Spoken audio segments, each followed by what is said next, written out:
اپنے آپ کو ہلاکت میں مت ڈالنا۔ ساتھ دوسرا حکم آج فرما دیا، وَأَحْسِنُوا، احسان کا معاملہ کرو، اللہ احسان کرنے والوں کو پسند فرماتا ہے۔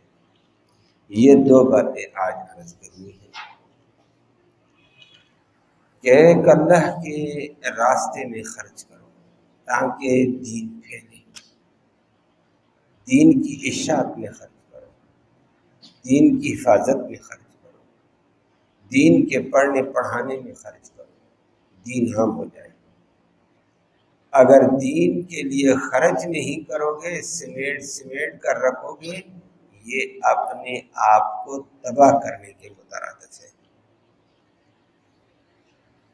اور یہی معنی اگلے جملے کا پھر فوراً ذکر فرما دیا بعد مفسرین کرام نے کہ ایک مطلب یہی کہ جب تم دین کی حفاظت کے لیے مال نہیں خرچ کرو گے، دین کی اشاعت میں مال نہیں خرچ کرو گے، دین کے پھیلانے میں مال نہیں خرچ کرو گے، جہاد میں مال نہیں خرچ کرو گے، تو پھر یہ نہ خرچ کر کے گویا تم نے اپنے لیے تباہی مول لے لی ہے، اپنے آپ کو تباہ کر دیا ہے۔ تو فرمایا اپنے آپ کو تباہی میں مت ڈالو، خرچ کرو۔ نمبر 2، دوسری بات اسی کے ساتھ ہے، دوسری بات کہ قرآن نے کہہ دیا وَأَنفِقُوا فِي سَبِيلِ اللَّهِ، اللہ کے راستے میں خوب خرچ کرو۔ اب ایک آدمی خوب خرچ کرتا ہے تو ایک معنی یہ بھی کیا عبداللہ بن عباس اور بعض حضرات نے، ایک آدمی دین کے راستے میں خوب خرچ کرتا ہے، جو کماتا ہے، جو جمع پونجی ہے، دین والوں کے اوپر لٹا دیتا ہے، دین پہ لٹا دیتا ہے، مساجد میں لٹا دیتا ہے، مدارس میں لٹا دیتا ہے، سب دے دیتا ہے، لیکن بیوی بچوں کا خرچ پورا نہیں کیا، بیوی کا حق مارا گیا، اس کو پوچھا ہی نہیں کہ اس کے بھی کچھ لوازمات ہیں، اس کا بھی کوئی کپڑا ہے، اس کا کوئی کھانا پینا بھی ہے، اس کا بھی کوئی دوائی شوائی کا انتظام ہے، تو جی میں کماتا ہوں، دین پہ لگاتا ہوں۔ دین پہ تو لگایا، بیوی کا بھی حق تھا، بچوں کا بھی حق تھا، وہ ادا نہیں کیا، رشتہ داروں کا حق تھا، وہ تو ادا نہیں کیے۔ تو فرمایا وَأَنفِقُوا فِي سَبِيلِ اللَّهِ، اللہ کے راستے میں خوب خرچ کرو، لیکن اتنے آگے نہ بڑھ جانا اللہ کے راستے میں خرچ کر کر کے بیوی کا حق مار دو، بچوں کا حق مار دو، والدین کا حق مار دو، رشتہ دار کا حق مار دو۔ فرمایا یہ کام نہ کرنا، وَلَا تُلْقُوا بِأَيْدِيكُمْ إِلَى التَّهْلُكَةِ، اپنے آپ کو ہلاکت میں مت ڈالنا، یہ ہلاکت میں ڈال رہے اپنے آپ کو۔ دین میں ہے یہ حرج کرنا بھی نہیں، یہ ایک ہی رخ پہ ہو جاؤ۔ اور بعض لوگ ایسے کر لیتے ہیں، جب دین کے اندر غلو کر کے حد سے آگے بڑھتے ہیں، جو آیا دے دیا، تو بھائی بچوں کا حق، بیوی کا حق، والدین کا حق، رشتہ دار کا حق، کہتا ہے اللہ مالک ہے، اور مالک تو سب کا اللہ کا ہے، لیکن اللہ نے تیرے دل میں حقوق لگائے نا، دین کا بھی حق اللہ نے تیرے ذمہ لگایا، دین کے ساتھ بیوی کا حق بھی تیرے ذمہ لگایا تھا، بچوں کا حق بھی ادا کرنا تھا، والدینوں کا حق بھی ادا کرنا تھا، رشتہ دار کا حق بھی ادا کرنا تھا۔ تو ایک حق ادا کر کے باقی حق مجروح کرتا ہے، اپنے آپ کو تباہ کرتا ہے۔ ایک آدمی کہتا ہے میں زکوٰۃ دیتا ہوں، میں نماز نہیں پڑھتا ہے، تو نماز نہیں پڑھا تو اس کو تو وبال میں تو آئے گا۔ ایک حق ادا، دوسرا حق مجروح کیوں کرتا ہے؟ اللہ نے اس سے بھی منع کیا ہے، اپنے آپ کو ہلاکت میں مت ڈالو۔ گویا نہ خرچ کیا، یہ بھی اپنے آپ کو ہلاکت میں ڈالنا ہے۔ مال سمیٹ کے رکھا، یہ بھی ہلاکت ہے۔ پہلے میں نے وہی معنی کیا اور فرمایا یہی مال کل اس کے لیے وبال جان بن کر آئے گا۔ اس نے سمیٹ کر رکھا اور دین کا تقاضا تھا، دین کے تقاضے میں نہیں دیا، دین کی اشاعت کے تقاضا تھا، اس نے نہیں دیا. دین کی حفاظت کا تقاضا تھا، نہیں دیا. جہاد کا تقاضا نہیں دیا. مسجد مدرسے کا تقاضا ہے، اس نے نہیں دیا. دین والوں کا تقاضا ہے، اس نے نہیں دیا. فرمایا یہ مال اسی لیے برباد، یہ بھی ہلاکت کر دیا کہ یہ حقوق ادا نہیں کیے اور زیادہ دے دیا اور رشتہ داروں کے حق مار دی، یہ بھی زیادتی. دونوں غلو کنارے. فرمایا اسے نہ کرو. دین اللہ کے راستے کا بھی حق ادا کرو، رشتہ داروں کا حق بھی ادا کرو. تو کوئی صوفی بن کر اس کنارے پہ چلا گیا، دین ہی میں لٹا دیا سارا کچھ. بیوی بچوں کا حق مار دیا. کوئی بیوی بچے اور اپنی ذات کے لیے اتنا جمع کر گیا، دین کے تقاضے ہی بھول گیا. دین کے تقاضے بے شمار موقعوں پر آتے، اس کو پرواہ ہی نہیں. کہتے خیر ہے جی، بیوی بچوں کا بھی ہے، بنانا بھی ہے تاکہ نسلیں آباد رہیں، بچے آباد رہیں.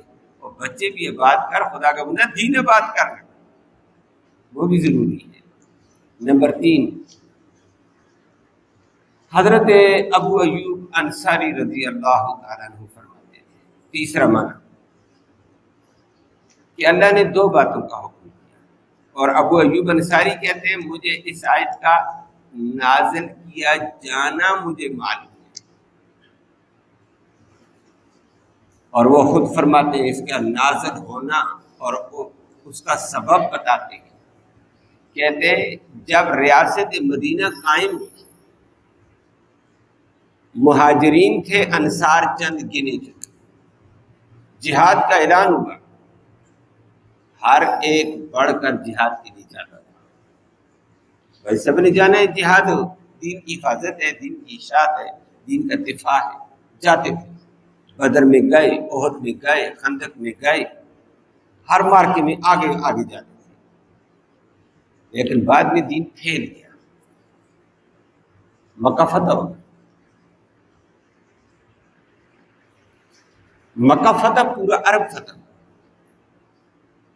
بڑی تعداد آئی ہے. اب جہاد کے لیے ساتھی سستی کرنے لگے. نمبر 2، دین کے لیے خرچے میں کمی کرنے لگے. کیوں؟ جہاد کے لیے میں نہ بھی گیا، ماشاءاللہ بڑی دنیا جی جائے گی. اچھا، دوسرا کہتا ہے میں نہیں گیا تو خیر ہے جی، بہت سارے اور ہیں وہ جائیں گے. پہلے تو تعداد کم تھی، سارے جاتے تھے، اب تو تعداد ہو گئی. ابو ایوب انصاری کہتے ہیں ہم نے جہاد میں سستی شروع کی کہ جی اب بڑا عرصہ زندگی جہادوں میں گزر گئی ہے، سفر میں گزر گئی ہے، دین پڑھنے میں گزر گئی ہے، اب کچھ اپنا کاروبار اور بچوں کا روزگار بنا لیتے ہیں. تو ہم کاروبار میں لگ گئے، کھیتی باڑی میں لگ گئے. کہتے میں نہ بھی گیا تو جہاد کا فریضہ ماشاءاللہ دوسرے ادا کر لیں گے. وہ کہتے ہیں دوسرے ادا کر لیں گے، وہ کہیں گے دوسرے ادا کر لیں گے. خود ڈھیلے ڈھیلے پیچھے دوسروں کے متھے لگا دیا تو بھلا ادا کر لے گا، بڑی تعداد ہے دوسرے کر لیں گے. تو جس طرح میں نے کہا دوسرے، دوسرا بھی کہتا ہے دوسرے، تیسرا بھی کہتا ہے دوسرے.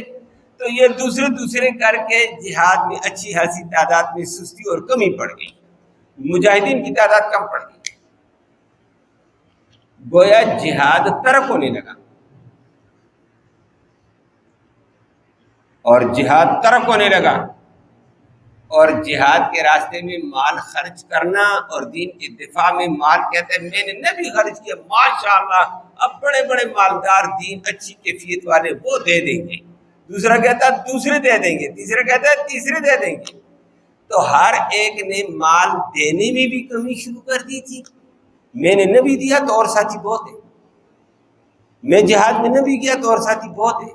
کرتے کرتے اللہ کے راستے میں خرچ کرنے میں بھی کمی، جہاد میں بھی کمی ہو کر جہاد چھوٹ گیا، اللہ کے راستے میں خرچ کرنے چھوٹ گیا. ہر ایک دوسروں کے بھروسے پر چل گیا، اپنے آپ کو پیش نہیں کیا. فرمایا اسی وقت یہ آیت کریمہ نازل اور یہ فرما دیا وانفقوا فی سبیل اللہ، ہر ایک کو اللہ کے راستے دین کے تقاضے کے لیے خرچ کرنا چاہیے. یہ کیا میں نے نہیں کیا دوسرا کر لے گا، دوسرے نہیں کیا تو وہ کر لے گا، وہ کر لے گا. دوسروں پہ کیوں ڈالتے؟ تمہاری اپنا فریضہ ہے. اور نمبر 2، جہاد سے پیچھے مت رہو. جہاد چھوڑ کر گھر میں بیٹھو، دوسرے جہاد کریں گے، وہ کہیں گے دوسرے کریں گے. تم جہاد چھوڑ دو گے، جہاد چھوڑو گے تو یہ جہاد چھوڑنے سے، انفاق فی سبیل اللہ چھوڑنے سے اپنے آپ کو ہلاکت میں ڈال دو گے۔ جہاد چھوٹا، مسلمان کمزور پڑ جائے گا، اسلام کمزور پڑ جائے گا، اور تم ہلاکت میں چلے جاؤ گے، ذلیل ہو جاؤ گے، کمزور پڑ جاؤ گے، اور جب کمزور پڑ جائے گے تمہاری وہ عزت، وہ شوکت، وہ شان باقی نہیں رہی۔ اور واقعتاً جہاد ایک دین کی غلبے اور قوت اور شان کا نام ہے۔ جب تک صحابہ جہاد کرتے تھے غلبہ تھا مسلمانوں کا۔ آج بھی جو جہاد کرتے ہیں امریکہ جیسی سپر پاور زیرو کی ہوئی ہے، ایک دبدبہ رکھتے ہیں، کہتے تسلیم نہیں کرتے، نہ کرو، کام ان کا چل رہا ہے۔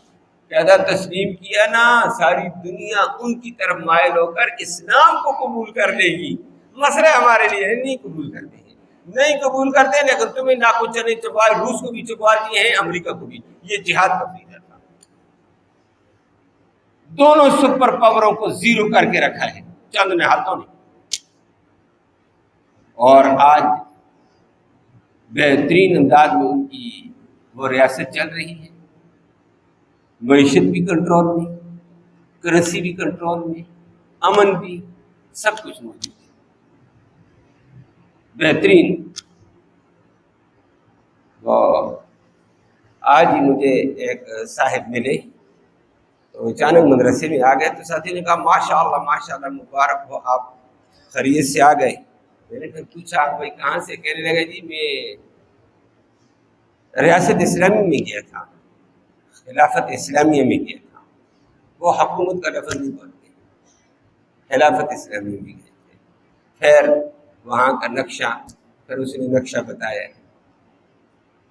90 ان کے افغانستان کے 90 روپے کا ڈالر چلتا ہے، ہمارا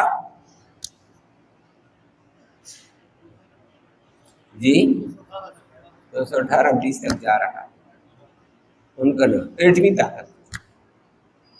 اور پیاز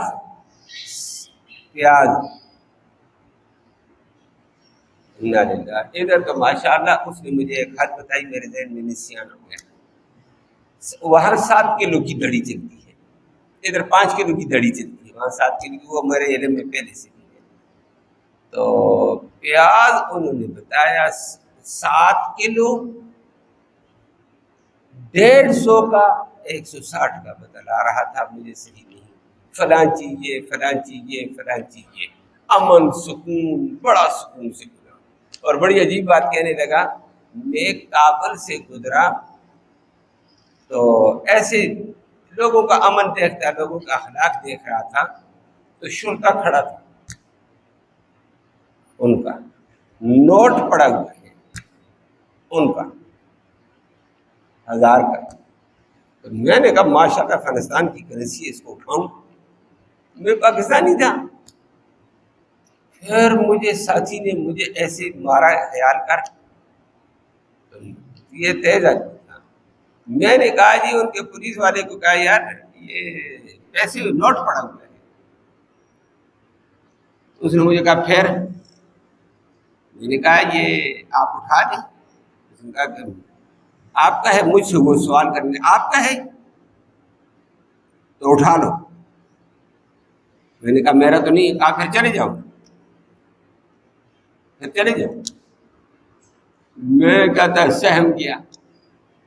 پھر اس نے کہا، میں نے کہا جی دیکھو یہ نوٹ ہے، اٹھا لو، کوئی آئے گا مانگنے تو دے دینا۔ اس نے کہا بھائی آپ کیوں ٹینشن میں ہیں، یہ نوٹ کل کا پڑا ہوا ہے، مالک ہی اٹھائے گا اس کو، جو اس کے علاوہ غیر نہیں اٹھا سکتا ہے۔ تیرا ہے تو اٹھا، تجھے اجازت ہے، نہیں تو آگے گزر۔ یہ حال ہے، امن ہے یا نہیں ہے، دیانتداری ہے یا نہیں ہے۔ کہتا پھر میں نے اس شرطے سے مزید باتیں کی ہیں۔ اس نے کہا بھائی نہیں ہو سکتا ہے، میں بھی اس نوٹ کو، اچھا اس نے کہا، میں نے کہا یہ بارش ہو رہی ہے، دیکھو بارش میں بھیگ جائے گا، یہ ہو جائے گا۔ اس نے کہا کچھ نہیں ہوتا ہے، امانت والے کی امانت اس تک پہنچے گی، تو بے فکر رہو، تو چلا جا، یہ تیرا کام نہیں ہے۔ آئے گا جس کا بڑا نوٹ ہے وہ پریشان ہوگا، آئے گا، آج نہیں آئے گا کل آ جائے گا، پرسوں آ جائے گا، اور کہا پھر نہیں ہوگا تو کہا نہیں ہوگا تو بیت المال کا نظام ہم جانتے ہیں، تو جا۔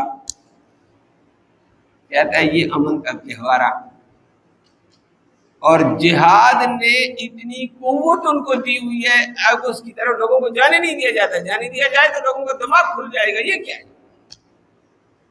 جہاد نے ایک سطوت قائم کر کے ایک عزت عظمت کے ساتھ ان کو سکون کی امن کی زندگی دے دی ہے، اور فرمایا نہیں کرو گے جہاد کو انفاق چیز بھی نہیں کرو گے، جہاد چھوڑو گے ذلیل ہو جاؤ گے، کمزور ہو جاؤ گے، اپنے آپ کو ہلاکت میں ڈالو گے۔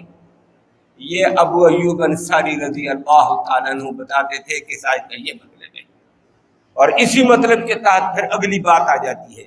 ابو ایوب انصاری نے کہا جب یہ آیت نازل ہوئی میں نے پہلے بھی زندگی میں بھی جہاد کیا، انفاق فی سبیل اللہ بھی کیا ہے، اور یہ ابو ایوب انصاری وہ عظیم صحابی ہے جو مدینہ میں نبی کا میزبان بنا تھا، نبی مہمان بن کر آئے تھے تو میزبان یہی بنا تھا، اللہ نے اس کی سعادت میں لکھا۔ جب تک نبی کا اپنا گھر بنایا نہیں تھا صحابہ نے اسی کے گھر میں رہتا، بعد میں مسجد نبی بن گئی، مسجد نبی کے ساتھ نبی کریم صلی اللہ علیہ وسلم کے رہائشی کمرے بن گئے تھے، صحابہ نے بنا دیے، نبی نے حکم دیا بناؤ، مسجد کے ساتھ ملحق مسجد کا متعلقہ آدمی کا رہائش بن گئی۔ ابو ایوب انصاری کے گھر سے نبی اپنے گھر میں بلاتے تھے، اس وقت تک یہ میزبان تھا، اللہ کے راستے میں مال بھی خرچ کرتا۔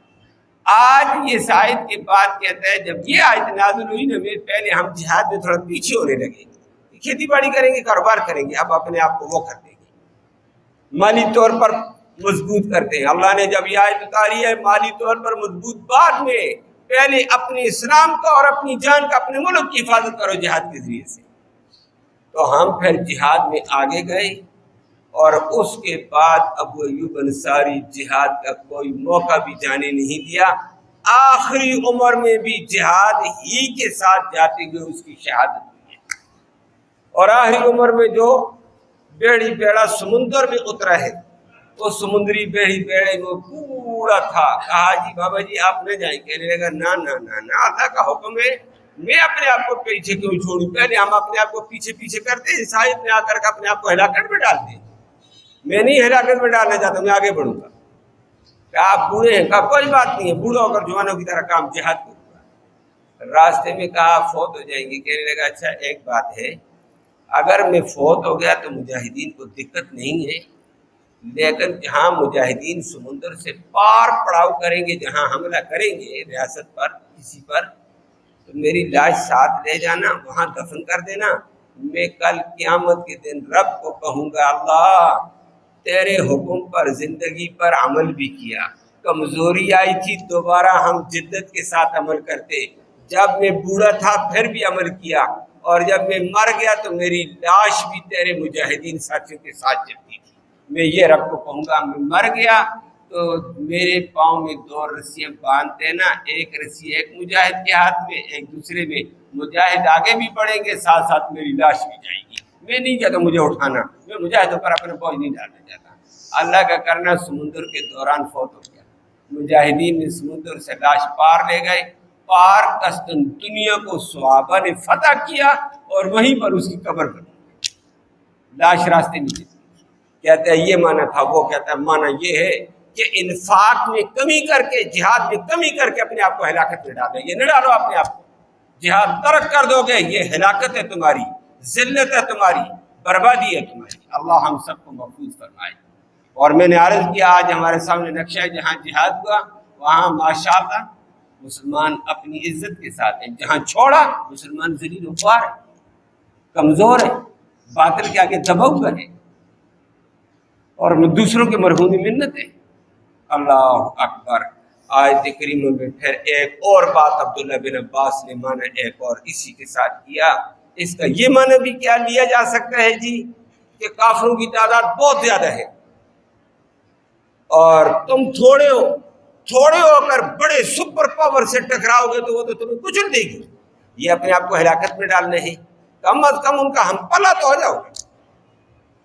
تو کہتے ہیں ہاں ایسے کرنا کہ بندہ کم ہے اور آگے دشمن زیادہ مضبوط ہے، تو اس وقت اپنے آپ کو آگے دھکیل کر پنگا لینا یہ بھی ہلاکت میں ڈالنا، اس سے بچو۔ کم از کم مد مقابل کے ساتھ ہم پلہ تو ہو سکو۔ توکل علی اللہ اللہ کی بات ہے، لیکن ہاں ایمان پختہ ہے اور تمہیں یقین ہے کہ میں دشمن کی صفوں میں جا کر دشمن کو نقصان دے سکتا ہوں اور مسلمانوں کو عزت دے سکتا ہوں، پھر تمہاری جان بھی جاتی ہے، تم شہید ہو پھر کرو۔ لیکن اگر تم ان دشمن کو نقصان نہیں دے سکتے، الٹا اپنا نقصان فرمائیے، اپنے آپ کو ہلاکت میں ڈالنا مت پر بڑھوا دیں۔ اور اگر ایسے کر سکتے ہو، امام محمد رحمہ اللہ، کل میں نے قاضی ابو یوسف کا ذکر کیا تھا، امام ابو حنیفہ کا ایک مایہ ناز شاگرد تھا، وہ قاضی ابو یوسف، امام ابو یوسف رحمہ اللہ۔ دوسرا شاگرد تھا امام محمد رحمہ اللہ، جس نے امام ابو حنیفہ کی فقہ کو، علم کو آگے دنیا میں پھیلایا۔ اس نے بہت ساری کتابیں لکھی، جامع صغیر لکھی، جامع کبیر لکھی، سیر صغیر لکھی، سیر کبیر لکھی۔ سیر کبیر اس نے جنگ، قانون صلح اور قانون جنگ کے اوپر پوری حدیثوں کا نچوڑ مرتب کیا، اور اتنی بڑی کتاب ہے کہ گدھے پر لا دی جائے تو گدھا تھک جاتا ہے۔ سیر کبیر بڑی کتاب تھی، اور اس کتاب کے اندر اس نے یہ مسئلہ لکھ دیا ہے، زبردست بات کی، اور حدیث سے ثابت بھی کی ہے، اور واقعتاً حدیث کی کتاب بخاری اور مسلم میں ایسے واقعات بھی موجود ہیں کہ دشمن کی فوج مضبوط ہے، تم تنہا کہتا ہے میں جہاد کرتا ہوں، میں آگے بڑھتا ہوں، یا تنگ آدمی ہو کہتے ہیں میں جہاد، آگے دشمن تمہیں مار کر زہر کر دے گا، اپنے آپ کو ہلاکت میں ڈالتے ہو، نہ جاؤ آگے۔ اپنی جان کی حفاظت بھی ضروری ہے، لیکن ہاں اگر تم آگے بڑھ کر دشمن کو نقصان دے کر اپنے مسلمانوں کا دفاع کر سکتے ہو، پھر جان دے دو، ذات کے اوپر قومی فائدے کو ترجیح دے دو۔ تمہاری جان چلی جائے گی لیکن قوم کو تو فائدہ ہو جائے گا، اور اگر قوم کو بھی فائدہ نہیں، اپنی جان مارتے ہو، خبردار مت ہلاکت میں ڈالو۔ اور زبیر بن عوام نے یہی کام کیا۔ زبیر عوام کا واقعہ بخاری میں بھی ہے، امام محمد نے بھی سیر کبیر میں پھر اس کو لایا، اور صحابہ کے واقعات بھی پھر پیش کیے ہیں کہ روم کے خلاف زبردست جنگ چل رہی تھی۔ جنگ یرموک بھی بڑی کمال کی جنگ تھی، اور مقابلے میں سپر طاقت کفر کی تھی، 2.5 لاکھ فوج تھی، علاقہ فتح ہی نہیں ہوتا، مسلمان بیچارے لڑ لڑ کر تھک گئے، تھوڑے سے مسلمان۔ زبیر بن عوام نے بڑا عجیب سوچی، اور وہ قلعہ انہوں نے بند کیا ہوا، اور بند قلعے کے اندر فوجیں اندر سے تیر مارتے، مسلمانوں کو لگتے، مسلمان زخمی شہید، بڑی پریشانی، کوئی حل نہیں نکلا۔ زبیر بن عوام نبی کریم صلی اللہ علیہ وسلم کے پھوپھی کے لڑکے تھے، اس نے کہا بھائی بات سنو، میرے دماغ میں ایک بات آ گئی ہے، میں جان کا نذرانہ دینے کو تیار ہوں، میرے نذرانے کی وجہ سے اسلام کو فائدہ، قوم کو فائدہ ہو، یہ اسلام جائز کہتا ہے، اور میری جان ویسے چلی جائے، نہ قوم کو فائدہ نہ اسلام کو فائدہ، یہ ہلاکت ہے۔ وَلَا تُلْقُوا بِأَيْدِيكُمْ إِلَى التَّهْلُكَةِ، لیکن میں جاتا ہوں اللہ پہ توکل رکھ کے، تم سارے ایک ٹوکرے میں مجھے ڈالو، نیچے سے پھر ٹوکرے کے ذریعے سے مجھے اٹھاؤ قلعے کی دیوار تک، نیچے ساتھی کھڑا ہوگا، اس ساتھی کے اوپر دوسرا ساتھی کھڑا ہو جائے، ٹوکرا تھماؤ ان کو، وہ آگے سے اوپر لے جائے گا، اوپر سے میرا ٹوکرا دیوار سے اندر پھینک دو۔ بات سمجھ آئی؟ سیڑھی تو نہیں تھی نا ان کے پاس، بندوں کی سیڑھی لگا دو، ادھر بندہ کھڑا، بندے کے اوپر دوسرا بندہ کھڑا، اس کے اوپر دوسرا کھڑے ہو جاؤ، نیچے سے ٹوکرا تھماؤ، اوپر والے کو، اوپر والا اوپر والے کو، اوپر والا پھر ٹوکرے کو اندر پھینک، تلوار کے ساتھ مجھے اندر پھینک۔ وہاں اندر لاکھوں کی فوج ہے، اسلحہ ہے، مر جائے گا۔ اس نے کہا دیکھی جائے گی، میری ایک وجہ سے اگر اسلام کو اور قوم کو فائدہ ہوتا ہے تو یہ جائز ہے، اور اگر قومی فائدہ نہیں ہے تو میں ذاتی طور پر جان مرواؤں تو یہ زیادتی ہے، یہ ہلاکت ہے۔ اندر گیا، جیسے اندر ٹوکرا گیا تو زبردست ایمانی جذبے سے اس نے اللہ اکبر کی صدائیں بلند کرنی شروع کی ہیں، ایمانی طاقت سے اللہ اکبر کی لگاتار صدائیں اور اپنی تلوار مارنی شروع کی ہے۔ اللہ اکبر، کافروں پر وہ ہبت اللہ اکبر کیا، انہوں نے کہا اس طرف سے دیوار کے لگی، مسلمانوں نے توڑ دی اور مسلمان اندر داخل ہو گئے۔ یہ ایک آدمی کی اللہ اکبر نہیں، یہ پوری جماعت کی اللہ اکبر ہے۔ اور اتنی ہمت تاری ہوگی، انہوں نے کہا گیٹ کھولو، مرکزی گیٹ کھولو، مرکزی گیٹ کے لے کا کھولو، مرکزی گیٹ کھولا، ادھر سے صحابہ اندر ہو گئے، ادھر سے اس نے یلغار کی، تلوار چلانی شروع کی، ایک طرف سے تلوار چلاتے چلاتے قلعے کے دوسرے کونے میں چلا گیا، وہاں سے واپس تلوار چلاتے چلاتے واپس گیٹ کی طرف آ گیا، اور علاقے کا علاقہ قلعہ فتح، کافر پورے قلعے کے اندر دروازے سے باہر نکلتے صحابہ ہتھکڑیاں لگاتے چلے گئے، گرفتار بھائی گرفتار، لاکھوں کافر گرفتار کر دیے، باقی اندر ڈیر ہو گئے، اسلام کو فتح مل گئی۔ ایک بندے کی قربانی اگر ایسے ہو تو جائز ہے، جیسے آج کل بھی کبھی کبھی کہہ دیتے ہیں کہ میرے جسم سے بم باندھو میں مرتا ہوں، او بھائی ویسے مرنا جائز نہیں ہے، اسلام کو تیرے مرنے سے فائدہ ہے، تیری قوم مسلمان کو فائدہ ہے تو تب جائز ہے، نہیں تو ایک آدمی کے میں جہاد کے لیے جاتا اور خود مر جائے، وَلَا تُلْقُوا بِأَيْدِيكُمْ إِلَى التَّهْلُكَةِ، اپنے آپ کو ہلاکت میں مت ڈال۔ اللہ عمل کی توفیق نصیب فرمائے۔ عبداللہ بن عباس نے ایک اور معنی بھی کر دیا ہے اس کا عجیب، قرآن بڑا عجیب لفظ ہے، ایک لفظ لیتا ہے لیکن اپنے معنی رکھتا ہے۔ فرمایا اللہ کی رحمت سے مایوس ہونا، اللہ کی بخشش سے مایوس ہونا، اللہ کے کرم سے مایوس ہونا، اور یہ مایوس ہو کر مجھے اللہ نہیں بخشے گا، مجھے یہ نہیں ملا، یہ رحمت نہیں، یہ کرم نہیں، یہ معصوم اللہ کی رحمت سے مایوس ہونا اپنے آپ کو تباہ کرنا اور ہلاکت ہے، یہ مردار مرے گا۔ فرمایا وَلَا تُلْقُوا بِأَيْدِيكُمْ إِلَى التَّهْلُكَةِ، اپنے آپ کو ہلاکت میں مت ڈالو، اللہ کی رحمت سے مایوس مت ہو جاؤ، اللہ کی مغفرت سے مایوس مت ہو جاؤ، اللہ کی مدد سے مایوس مت ہو جاؤ، مایوس ہو جاؤ گے اپنے آپ کو تباہ کرو گے۔ اللہ کی رحمت بے پناہ، مغفرت بے پناہ، اس کی نصرت بے پناہ۔ اللہ ہم سب کو اپنی رحمت کی آس نصیب فرمائے۔ آج بھی مسلمان اس معاملے میں مایوس ہوتا ہے، یہ زیادتی ہے، یہ اپنے آپ کو تباہ کرنا ہے، نہ زیادتی کر۔ وَأَحْسِنُوا إِنَّ اللَّهَ يُحِبُّ الْمُحْسِنِينَ، ساتھ فرمایا ہے احسان کا عمل کیا کرو، احسان والا طریقہ۔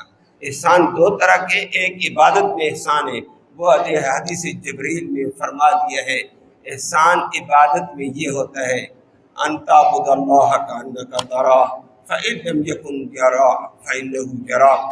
حدیث جبریل میں نبی کریم صلی اللہ علیہ وسلم سے پوچھا احسان کیا ہوتا ہے عبادت میں، نبی نے فرمایا اللہ کے سامنے اللہ اکبر کر کے کھڑے ہو جاؤ نا، یہ خیال کرو تمہاری یہ کیفیت بن جائے، ان تعبد اللہ کانک تراہ، تو اللہ کی عبادت کر گویا تو رب کو سامنے دیکھ کر باتیں کر رہا ہے، یہ کیفیت اعلیٰ درجے کی مشاہدے۔